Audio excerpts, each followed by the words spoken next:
Hello friends, तर स्वागत आहे तुमचं आपल्या या यूट्यूब चॅनलवरती. मित्रांनो, चॅनलवर नवीन असाल तर चॅनलला सबस्क्राईब नक्की करा. इथे सोहेल कपडे बदलून परत खोलीत आला होता. त्याच्या मनात अजूनही अनयाचाच विचार चालू होता. तो समजू शकत नव्हता की अनया नक्की करू काय पाहते आहे. तो तर तिला आता मुक्त करत होता. तीच तर त्याच्या घरातून निघून जायची इच्छा व्यक्त करत होती. त्याचं आयुष्य उद्ध्वस्त करण्याचा प्रयत्न करत होती. पण आता ती या घरात अशी वसल्यासारखी होती, जणू हे घर तिचंच आहे. हे सगळं विचार करता करता तो बेडवर जाऊन पडला आणि ब्लँकेट घेऊन डोळे मिटले. अवघे 2 मिनिटं झाली असतील. इतक्यात अचानक त्याच्या खोलीचं दार जोरात उघडलं आणि अनया स्वतःचं ब्लँकेट घेऊन आत आली. सोहेलला अजिबात अपेक्षा नव्हती की मध्यरात्री अनया त्याच्या खोलीत येईल. आजवर कधीही तिने असं केलं नव्हतं. लग्नानंतरही ते दोघं वेगवेगळे झोपत असत. सोहेल तिला आश्चर्यचकित नजरेने पाहत होता. तेवढ्यात अनयाने आणलेलं ब्लँकेट बेडवर फेकलं आणि उड्या मारत बेडवर जाऊन बसली. त्याच्याकडे पाहत ती ठाम आवाजात म्हणाली, "मी तुला आधीही सांगितलंय, मी तुझी पत्नी आहे आणि त्या हक्कानं मी तुझ्यासोबत या खोलीतच राहणार आहे. एक गोष्ट लक्षात ठेव, आता माझ्यावर राग काढायचा प्रयत्न करू नकोस. नाहीतर तुला माहिती आहे मी रागात काय करते. आणि तू म्हणतोयस ना की तुला माझ्यावर काही हक्क नाही, तर ते तुला लग्नाआधी विचारायला हवं होतं. लग्नानंतर तू कसल्याच कामाचा नाहीस. आता प्रत्येक गोष्टीवर माझाच अधिकार असेल. आणि हो, मी आता कबीर खन्नाची बहीण नाही. मी अनया सोहेल मित्तल. तू जिथे जाशील ना, तुला माझंच नाव ऐकायला मिळेल. म्हणून मला सोडून जाण्याचा विचारही करू नकोस. आणि केलास तर ती विचारसरणी मी असं गायब करीन की तू आयुष्यभर मला विसरू शकणार नाहीस. खरं सांगू, मला तर हवंच आहे की तू मला कधी विसरू नकोस. पण काय करणार, काही जण घरातच बसून तुझं आयुष्य उद्ध्वस्त करण्याच्या विचारात आहेत. आणि तू इतका मोठा माणूस सगळ्यांवर डोळे बंद करून विश्वास ठेवतोस. तुला सुधारण्यासाठी मला तुझ्यासोबतच राहावं लागणार आहे." अनयाचं हे अखंड बोलणं ऐकून सोहेलच्या डोळ्यांचा आकार रागाने कमी झाला. तो तिच्याशी वाद घालायचा अजिबात इच्छुक नव्हता. अनया आता खोलीत आली आहे हे पाहून त्याला समजलं की तिला बाहेर काढण्यात काहीच अर्थ नाही. म्हणून त्याने स्वतःचं ब्लँकेट घेतलं आणि सोफ्याकडे जाण्यासाठी उठला. पण त्याच क्षणी अनयाने त्याचा हात पकडून त्याला बेडवर पाडलं आणि स्वतःवर येत रागाने डोळे आवळून म्हणाली, "मी तुला आधीच सांगितले, माझ्यापासून दूर जाण्याचा प्रयत्न करू नकोस." इतकंच म्हणाली होती. तेवढ्यात अत्यंत त्रस्त झालेला सोहेल अचानक स्वतः फिरून अनयाला खाली दाबत तिच्यावर वरच्या बाजूला येत दात चावून म्हणाला, "बस, खूप झालं. तुला नाही वाटत तू जरा जास्तच बोलायला लागली आहेस? वाटतंय शिवणयंत्रासोबत तुझं तोंडही शिवून टाकावं. कायमच गप्प राहशील. मी आत्तापर्यंत शांत आहे म्हणून तू माझ्यावर ओरडणार? हो, मी तुझ्याशी लग्न केलं, पण लग्नाच्या दिवशीच सांगितलं होतं, माझा सूड पूर्ण झाला की मी तुला मुक्त करणार. आणि तूच म्हणाली होतीस की मी तुला उद्ध्वस्त करून इथून निघून जाशील. तर मग लवकरात लवकर मला उद्ध्वस्त कर आणि इथून गायब हो. कारण आता मी तुझा चेहराही बघू शकत नाही. आणि हे माझा हात पकडण्याचे प्रकार बंद कर.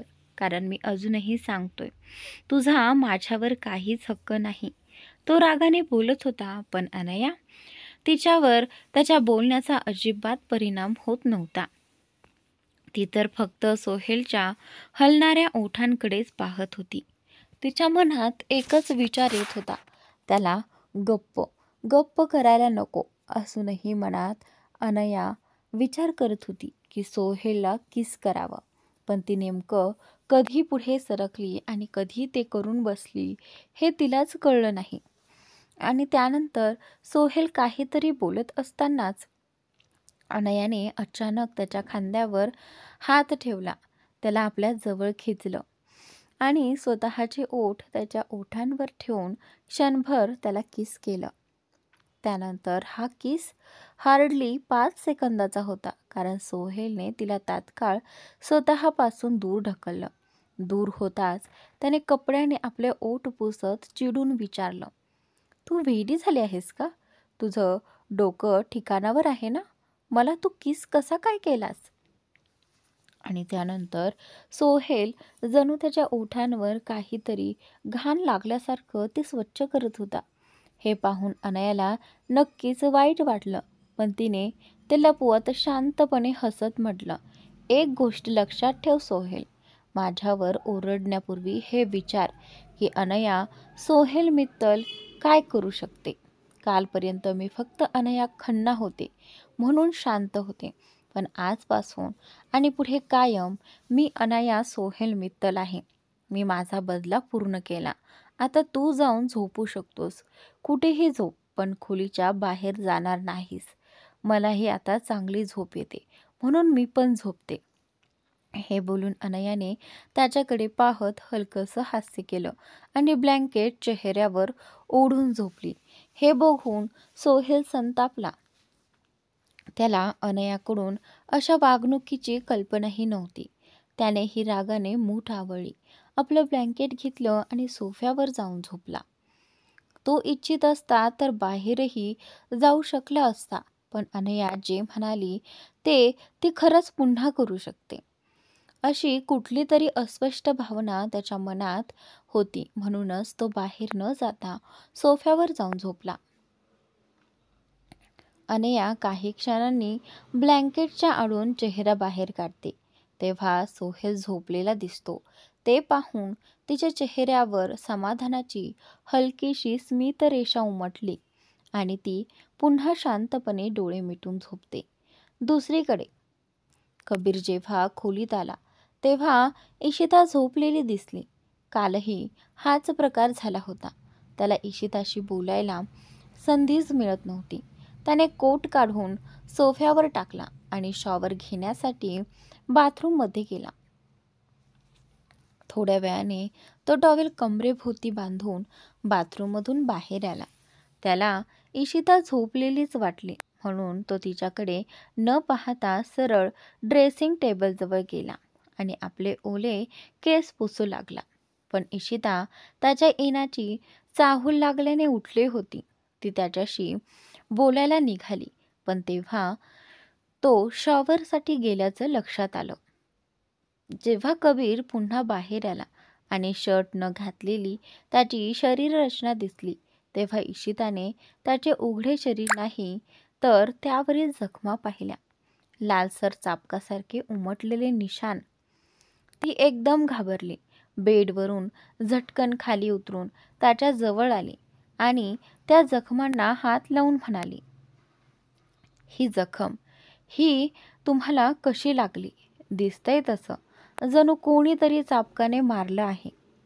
त्यानंतर इशिताने अचानक त्याच्या शरीराला स्पर्श करताच कबीरच्या अंगातून एकदम शिरशिरी उठली. तिचा गरम हात त्याच्या थंड त्वचेवर पडताच तो क्षणभर थिजल्यासारखा झाला. इशिता त्या जखमा पाहून रडू लागली. तिच्या डोळ्यातून वाहणारे अश्रू त्याच्या खांद्यावर पडले.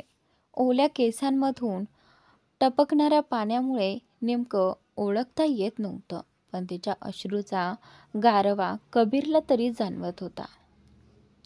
कबीर तिच्या प्रश्नांनी आणखी शांत झाला. तो तिच्या डोळ्यात पाणी पाहू इच्छित नव्हता आणि आता ते पाहून त्याला अपराधी वाटू लागलं. त्याला जाणवलं की इशिताच्या समोर शरीर दाखवणं ही त्याची मोठी चूक ठरली आहे. तो तर समजत होता इशिता झोपली आहे, पण आता तिने सर्व पाहिलं असल्याने त्याला परिस्थिती हाताळावी लागणार होती. पहिले तर कबीरने एक दीर्घ श्वास घेतला. मग इशिताला स्वतःपासून दूर करत तिच्याकडे पाहत म्हणाला, "मला काही झालेलं नाही. ही फक्त हलकीशी जखम आहे. मी औषध लावून घेईन.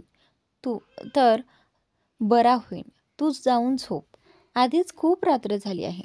कबीरचे बोलणं ऐकताच इशिता डोळे अरुंद करत म्हणाली, मला पण माहिती आहे की रात्र झाली आहे, पण आपण इतके निष्काळजी कसे होऊ शकता? तुमच्या अंगावर किती जखम आहेत ते पाहिले का? आणि तुम्ही आहात की त्यांना असंच उघडं सोडून? तुम्ही फक्त 5 मिनिटं थांबा, मी लगेच येते.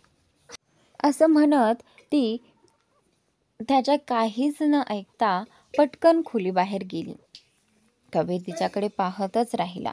दाराकडे एक कटाक्ष टाकला, जिथे आता कोणीही नव्हतं.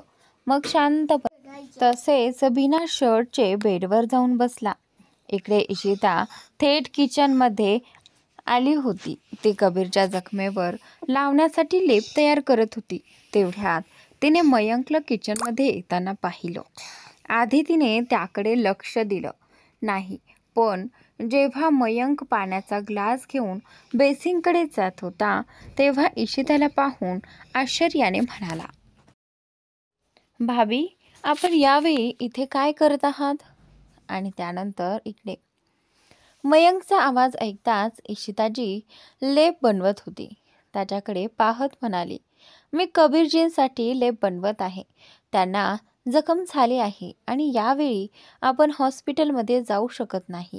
म्हणून इशिताचे बोलणे ऐकताच मयंकला कबीरच्या अंगावरील त्या जखमांची आठवण झाली.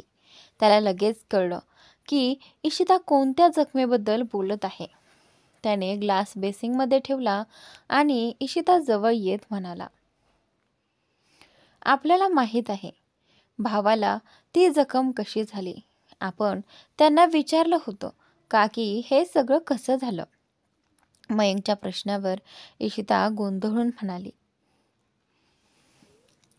हो, मी विचारलं होतं. त्यांनी सांगितलं की ती फक्त थोडीशी जखम आहे जी ठीक होईल, पण त्यांनी हे नाही सांगितलं की ती लागली कशी. तुम्हाला माहिती आहे का? इशिताचं बोलणं ऐकत मयंक तिच्याकडे पाहत म्हणाला, हो, मला माहिती आहे. खरं तर भावाने मला सांगू नको सांगितलं होतं, पण मला वाटतं ही गोष्ट तुम्हाला माहिती असायलाच हवी, म्हणजे तुम्ही त्यांच्याकडे लक्ष देऊ शकाल. कदाचित ऋतिकचं सत्य कळल्यानंतर तुम्ही त्यांच्याशी बोलत नव्हता आणि भावाला वाटलं की त्यांच्या कारणामुळे तुमच्या डोळ्यात अश्रू आले. ते तुम्हाला दुखावलं म्हणून पश्चाताप करत होते. म्हणून त्यांनी स्वतःलाच चाबकाने मारलं. आणि त्यानंतर मी माझ्या खोलीत जात होतो तेव्हा मी भावाला पाहिलं. ते स्टडी रूममध्ये स्वतःला चाबकाने मारत होते. मला खूप धक्का बसला. मी त्यांना थांबवायचा प्रयत्न केला, पण ते थांबायला तयारच नव्हते. मी विचारलं की हे असं का करत आहेत? तेव्हा त्यांनी सांगितलं की त्यांच्या कारणामुळे तुमच्या डोळ्यात अश्रू आले आणि त्यांना स्वतःचाच तिरस्कार वाटत होता. कबीर भाई त्या व्यक्तीला कधीच सोडत नाही ज्याच्या कारणामुळे तुमच्या डोळ्यात अश्रू येतात. मग ते स्वतःला कसे सोडणार? माफ करा भाभी, मी तुम्हाला कालच सांगणार होतो, पण भावाने मला थांबवलं आणि मग वेळच मिळाला नाही. आज जेव्हा आपण एकट्या भेटलात तेव्हा वाटलं सांगून टाकावं, पण एक प्रॉमिस करा भाभी, तुम्ही भावाला सांगणार नाही की हे मी सांगितले, नाहीतर पुढे काहीही ते मला सांगणार नाहीत. मयंकच्या बोलण्याने इशिता एकदम थक्क झाली होती. त्याच्या पुढच्या शब्दांचा तिला काहीच अर्थ लागेनासा झाला. तिचे कान जणू सुन्न झाले होते. मयंकने पाहिलं की इशिता काहीच बोलत नाहीये. तो तिच्या हातातील लेपकडे पाहत म्हणाला, कदाचित तुम्ही भावाकडे जावं. मी निघतो. असं म्हणत मयंक तिथून निघून गेला. तो गेल्यावर इशिता भानावर आली. तिने हातातील लेपकडे पाहिलं आणि ते घेऊन थेट कबीरच्या खोलीत गेले. कबीर बऱ्याच वेळापासून तिची वाट पाहत होता. थोड्या वेळाने वाट बघता बघता तो पोटावर वळून झोपीही गेला होता. इशिता खोलीत पोहोचली तेव्हा तिने कबीरला झोपलेला पाहिला. अचानक मयंकचा शब्द तिच्या डोक्यात घुमू लागली. ती आठवताच तिच्या डोळ्यात अश्रू आले. पण ती आपले अश्रू लपवत कबीरजवळ गेली आणि काळजीपूर्वक त्याच्या प्रत्येक जखमेवर तिने स्वतः बनवलेला लेप लावू लागली.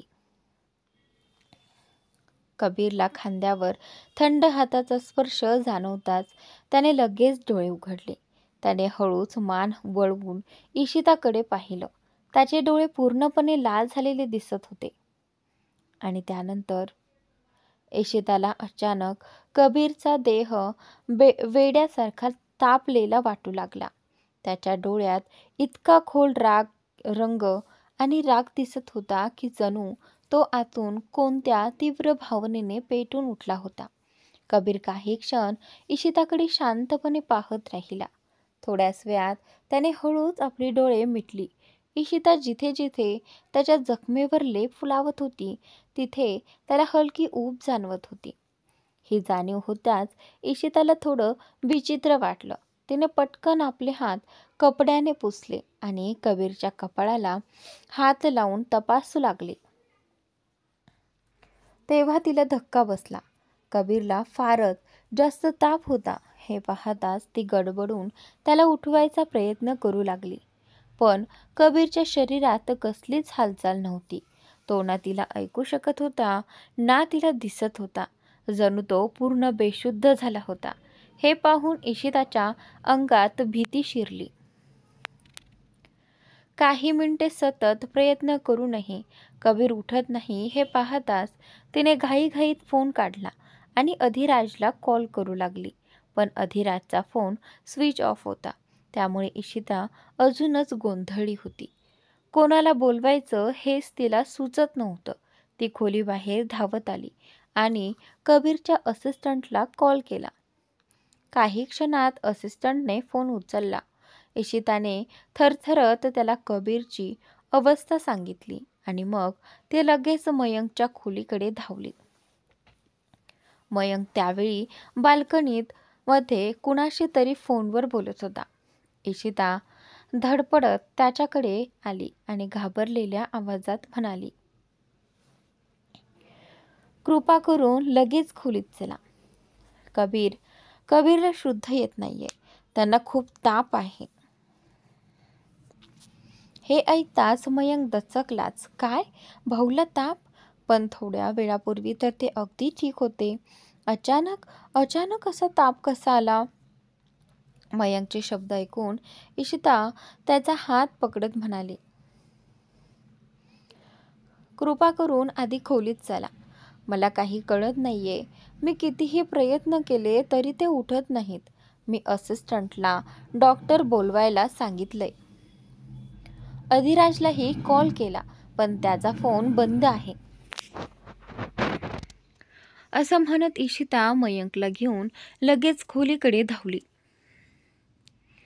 दोघे खोलीत पोहोचताच मयंक कबीरकडे धावून गेला. त्याने कबीरला हलकं उचलून पाहिलं आणि त्यालाही जाणवलं की कबीरचं शरीर तापाने अक्षरशः धगधगत आहे.